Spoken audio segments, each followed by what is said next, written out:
Daniel had always dreaded first dates, but Lydia was an exception. Her fun and charming demeanor swept him off his feet as she excitedly led him through the carnival's bright lights and loud music. Their laughter filled the air as they tried games and shared cotton candy. In a shadowy corner, Lydia discovered an old photo booth, hidden away from the carnival's main attractions. Excitedly, she pulled Daniel inside. The camera flashed as they made silly faces together, their eyes crossed and tongues sticking out. Then, in a surprising moment that took Daniel's breath away, she kissed him. When their date came to an end, Lydia tore the reel of photos in half, giving one part to Daniel as a memento. That night, as Daniel lay in bed, sleep eluded him. He couldn't shake the feeling that he had met someone truly special in Lydia. He reached for the photo reel on his bedside table, eager to see her smiling face once more. But as he examined the photos, his heart dropped. Instead of Lydia, a grotesque figure appeared in her place. It had stark hairs sprouting from a balding head, and where its eyes should have been, there were only deep, black voids. The sinister figure loomed at Daniel's side as he made faces at the camera.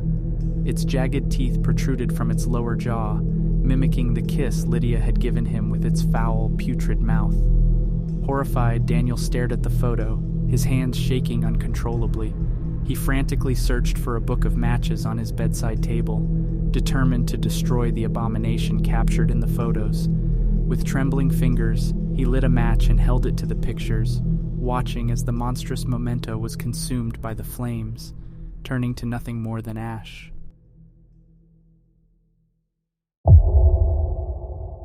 Underneath the vast canvas of the night sky, a young couple found solace on the deserted beach. Damien, a robust young man with a charismatic smile, held Shirley's hand gently in his own. He was the star quarterback, the pride of their small town, and the object of many a girl's fantasies. Seeing the slight shiver in Shirley, he carefully draped his Letterman jacket around her. Shirley, a bright, ambitious girl who topped her class, reveled in the attention Damien bestowed upon her. She loved the scent of his cologne, lingering on the jacket. Her heart swelled as she realized the significance of his gesture. Damien, she felt, truly had eyes only for her. Yet this moment of blissful romance was interrupted when a song, alluring and enchanting, floated upon the evening breeze. A woman, as breathtakingly beautiful as the mythical sirens of the deep, rose from the gentle waves. Her abundant hair cascaded over her shoulders, barely covering her, and her voice was like sweet honey, irresistible and captivating. In an instant, Damien's focus shifted. He dropped Shirley's hand as if stung, and rose to his feet, completely bewitched by the singing woman. In contrast to the enchantment that gripped Damien, Shirley rolled her eyes. "Whatever, Damien, keep your jacket." She stormed off, crushed. Waist deep in the cold ocean water, Damien came face to face with the singing woman. Amidst her hair was a mass of thrashing tentacles, their suckers pulsating. But he did not see her deformation, only heard her sweet, seductive song. Moonlight played up on the water, and she embraced him in her tentacles. With a salty kiss, she sucked the life from him and left his body floating on the waves.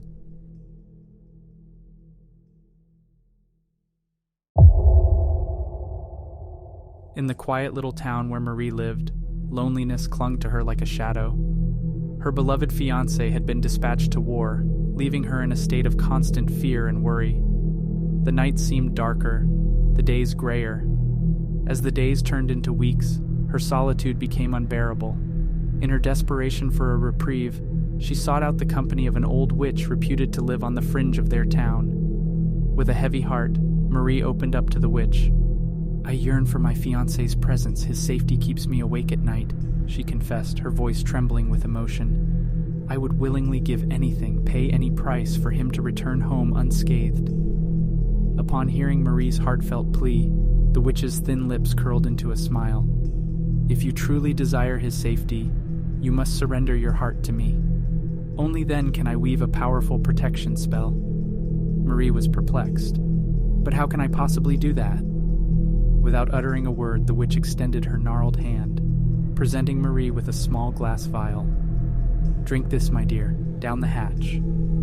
With a hesitant nod, Marie pressed the vial to her lips and consumed the bitter concoction. Almost instantly, a wave of discomfort surged through her body. She doubled over, gagging as her chest clenched painfully.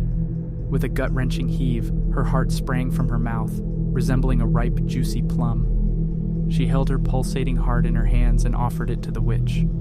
The witch accepted Marie's heart, suddenly sinking her teeth into the succulent flesh at once. As the blood dripped down her chin, a miraculous transformation occurred. The deep lines etched in her skin started to smooth out. Her hair regained its lustrous sheen, cascading beautifully over her shoulders. The witch seemed to grow younger with each bite. In contrast, Marie's vitality diminished.